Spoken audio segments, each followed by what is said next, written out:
Esse aqui é bastante debatido, comentado, né? As pessoas querem muito entender isso. Batismo e plenitude no Espírito Santo. Agora quero ver o que nós vamos estudar aí, né? Então vamos lá, bastante calma nessa hora, a gente vai conseguir tratar. O que significa batismo no Espírito Santo no Novo Testamento?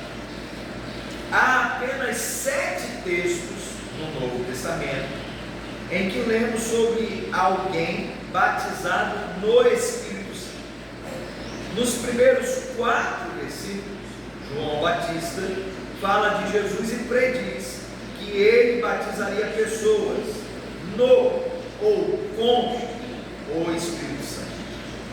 Mateus capítulo 3, versículo 11, Marcos capítulo 1, versículo 8, Lucas capítulo 3, versículo 16, João capítulo 1, versículo 32.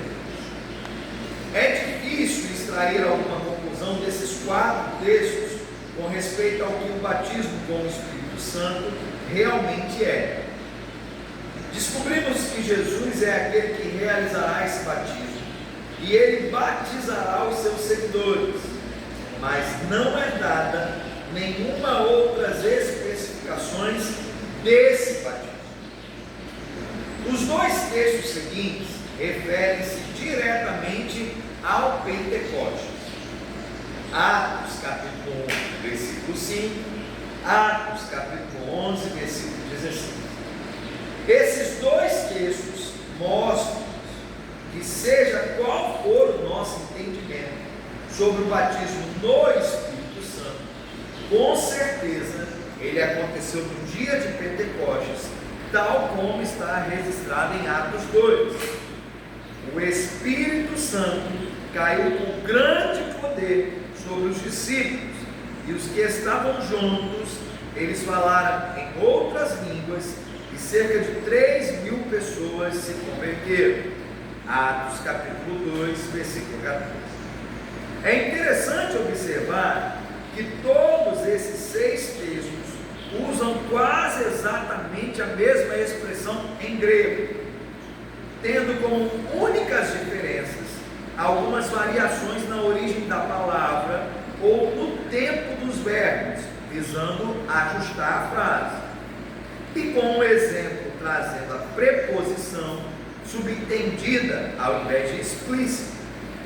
A única referência que resta no Novo Testamento encontra-se na Epístola de Paulo, 1 Coríntios, capítulo 12, versículo 13. Pois em um só corpo, todos nós fomos batizados em um único Espírito, quer judeu, quer grego, quer escravo, quer livre, e a todos nos foi dado beber de um único Espírito. Em todos os outros 6 versículos, é Jesus quem batiza as pessoas, e o Espírito Santo é o elemento em quem ou com que Jesus batiza. Para concluir, os discípulos com certeza experimentaram um batismo no Espírito Santo depois da conversão no dia de Pentecostes, mas isso ocorreu porque estavam vivendo um momento único na história e, portanto, esse evento na vida deles não é um padrão que devemos procurar imitar. O que devemos dizer sobre a fase batismo no Espírito Santo? E aí a gente vai colocar aqui os 3 pontos agora para a gente estudar. Ponto 1. Refere-se à atividade do Espírito Santo no início da vida cristã, quando ele nos dá nova vida espiritual na regeneração. Então vamos começar por esse aqui. Pessoal, a maioria do povo que debate sobre esse assunto tenta debater buscando consolidar 2 extremos. E quais são os extremos? Há um grupo que defenderá que o batismo no Espírito Santo é uma experiência específica, vivida em algum tempo, que pode ser buscada até que aconteça, E como manifestação, como evidência, algum dom espiritual estará acontecendo, em especial o dom de línguas. Então vai ter um grupo que vai bater nessa tecla, falar: ó, você não é batizado no Espírito Santo ainda não? Você diz: como que é? Você não é. Eu acho que eu sou, não sou não? Ah, não, você fala em línguas? Não, não fala. Então você não é ainda, você tem que buscar e tal. Então é um episódio, é um momento, é uma ocasião onde uma experiência espiritual específica traz ali para aquela pessoa uma manifestação evidente, a ponto de dizer: foi batizado no Espírito. Então esse é o fundamento, a tese, a experiência que alguns creem.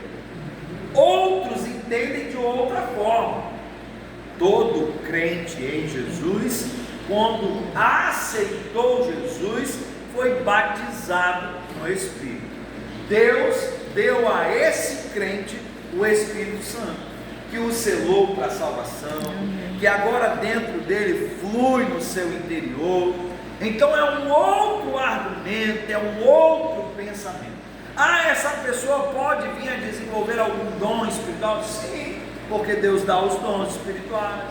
Ela pode vir a ter o dom de línguas? Sim, o dom de línguas é um dom bíblico. Ah, ela pode ter o Espírito Santo, mas não falar línguas? Pode também, porque ninguém é obrigado a ter todos os dons, e nem todo crente tem o mesmo dom. Então é um outro tipo de pensamento. Quando nós estamos destacando a palavra, o que dizer acerca de batismo no Espírito Santo, a primeira ênfase que nós estamos estudando refere-se à atividade do Espírito no início da vida cristã, que ele nos dá nova vida espiritual na regeneração. Então vamos lá, uma vez te explicando que existem esses dois grupos e o pensamento desses dois grupos, eu como pastor vou agora definir com vocês o que eu creio. Então é isso que o pastor crê. Eu creio exatamente no que foi lido aqui, que o batismo no Espírito Santo é uma experiência vivida por todo crente em Jesus no ato da sua conversão. Isso é o que eu creio. Aceitei Jesus, o Espírito Santo veio sobre a minha vida.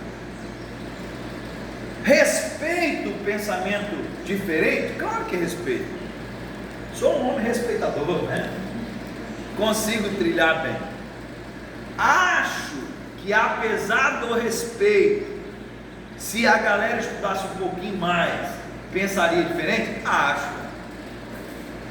Porque eu acho que o respeito é natural, mas só se crê dessa forma porque estuda com menos profundidade, mais raso, muito mais em uma vivência de passou-se de um para o outro do que de exame bíblico. Porque quando você vai estudar a Bíblia te dá de nadar de braçada a compreensão que não se trata de uma experiência apenas vivida na manifestação específica de um dom. Não é disso que se trata. Se trata de conversão, se trata de regeneração, se trata de mudança de vida. Vou dar só um item para a gente entender.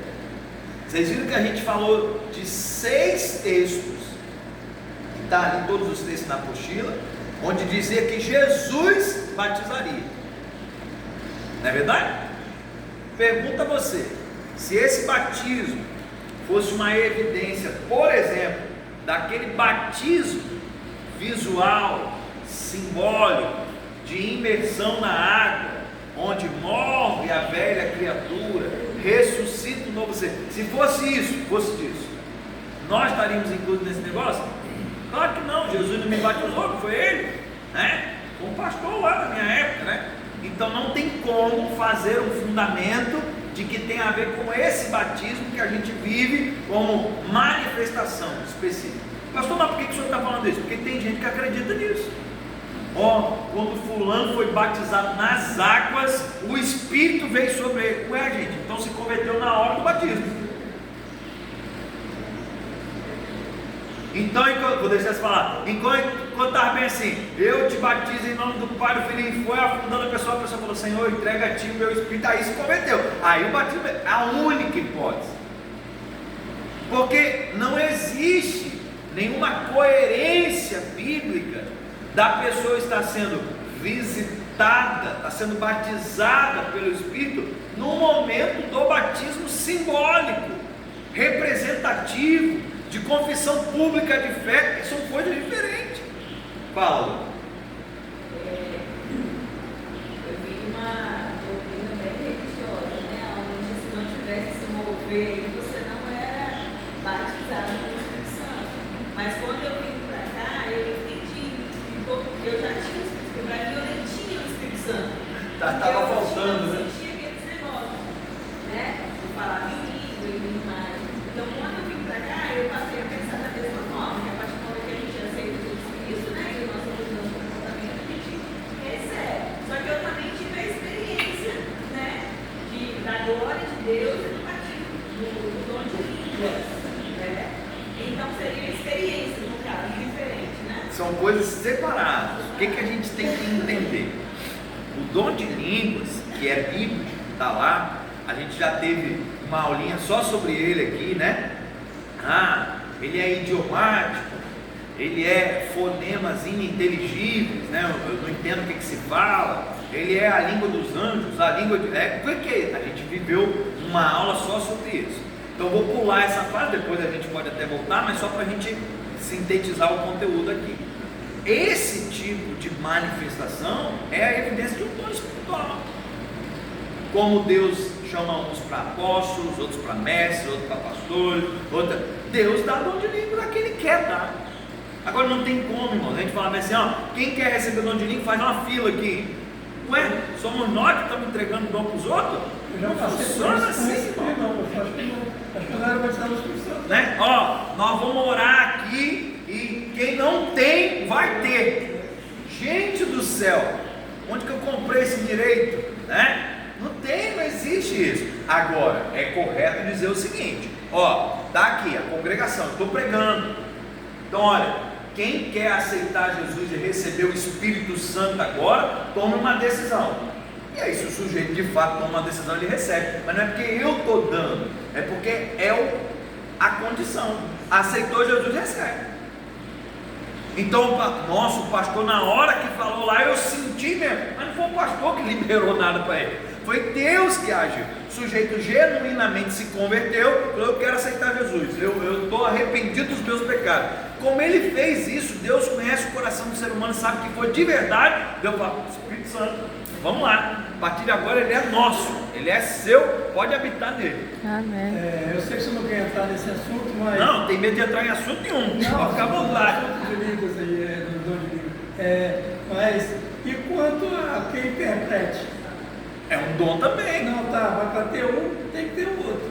Não é que para ter um tem que ter o outro. Vamos lá. Para mim, para me falar língua, tem que ter alguém que interprete. Não é assim, deixa eu te explicar. Tem a ver com a condução. Por exemplo, alguém que tenha dom de línguas, Deus deu esse dom para esse sujeito. Já a pessoa tinha que vir casado? Não, ele tem o dom de línguas. Outro tem o dom de interpretação de línguas. O propósito específico de um funcionar em detrimento do outro tem a ver com a congregação.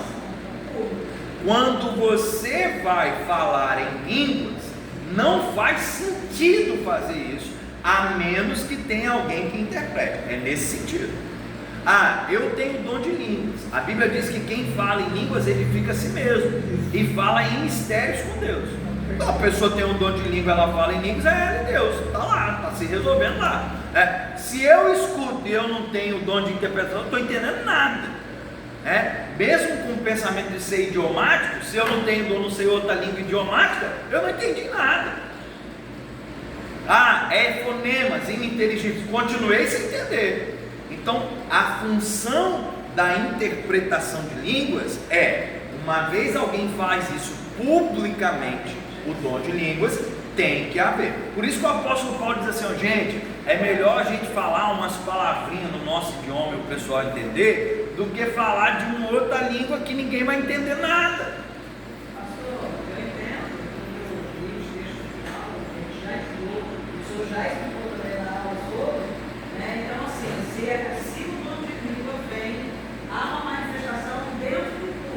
Ok. Né? Dentro do culto acontecendo.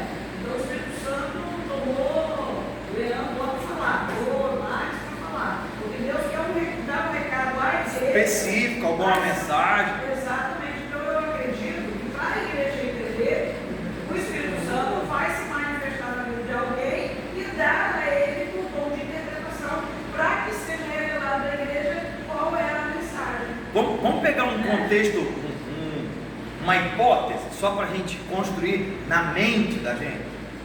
Imagina que o pastor Jonas está ali no altar, está pregando, a igreja tem crescido e a gente não sabe, mas o pastor Jonas tem nada de Deus.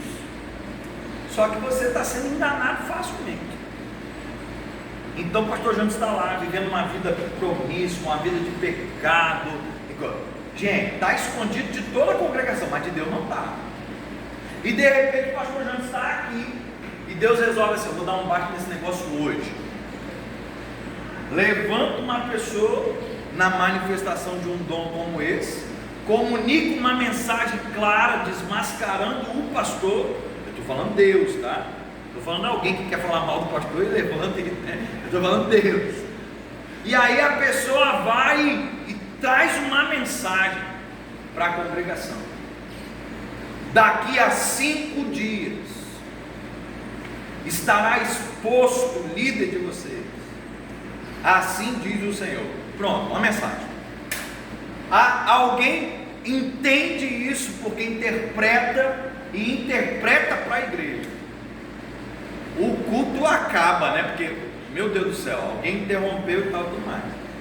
Passa-se 5 dias, um escândalo vem à tona. Foi ou não foi Deus que operou na vida da igreja? Foi Deus. Através de um dom de língua e da interpretação. Ou seja, se Deus não interveio, o cara está mentindo para a igreja e continua farsa a vida toda. Mas se o outro não interpreta, aí você não sabe nem o que era a mensagem. Você não entendeu a mensagem, né? Não entendeu a mensagem. Então é nesse sentido que o dom de interpretação está casado com o de línguas. Mas não no sentido de que alguém tem que ter os dois. Tem gente que tem os dois. Fala e interpreta, né? Fala, nem precisa de outra pessoa. Já tô, é tudo em mim, filho, né? Disse o Senhor. Não sei o que, não sei o que. Assim. E aí traz a mensagem lá, né? Mas assim, o que a gente precisa, e aí volta ao ponto que a Lu citou, existe então a manifestação específica que Deus possa dar? Existe, irmãos. Mas o batismo no Espírito Santo é uma condição de conversão. Eu citei o caso do batismo simbólico para dizer para vocês, não seria o caso, apesar de que alguns atribuem aquele momento como uma experiência. Fulano, na hora que foi batizado, fulano viajou para Israel, batizou no Rio Jordão, e na hora que isso aconteceu, recebeu o Espírito. Meu Deus do céu, dá uma crise em mim, né? Porque esse sujeito foi para Israel e não era crente ainda. Só se tornou lá na hora que molhou na água do Rio Jordão, meu Deus, né? Então é a falta de compreensão do que é. Por isso que eu disse, quanto mais raso a gente for, mais besteira a gente vai falar, né? Para poder fazer. Agora, vamos tirar então da evidência do batismo físico para falar de outras manifestações. Um culto, uma celebração extraordinária. E aí alguém diz, irmãos, o Espírito Santo desceu naquela igreja naquele dia e 15 pessoas foram batizadas no Espírito. Espera aí, do que nós estamos falando?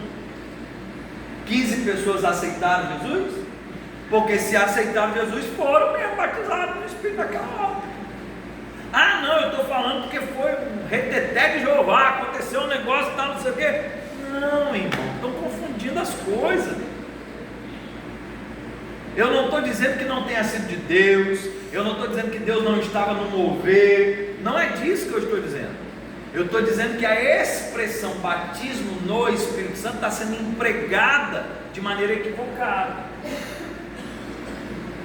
Existem cultos sim que você fala, gente, se a igreja não subiu, foi o céu que desceu, porque a gente estava sentindo Deus numa magnitude naquele lugar Mas isso tem a ver com a experiência de culto de cada um. Já viu que você vem no culto, você sai do culto e alguém vira para você e fala assim, que palavra poderosa, e você só não fala para a pessoa para não quebrar ela, mas você pensa, não sente nada. Uns sentem muito, outros não sentem nada. Tem a ver com o culto pessoal, irmão. Você está mal, não conseguiu se desligar dos problemas lá fora. Como que você vive o culto aqui dentro? Você não vive.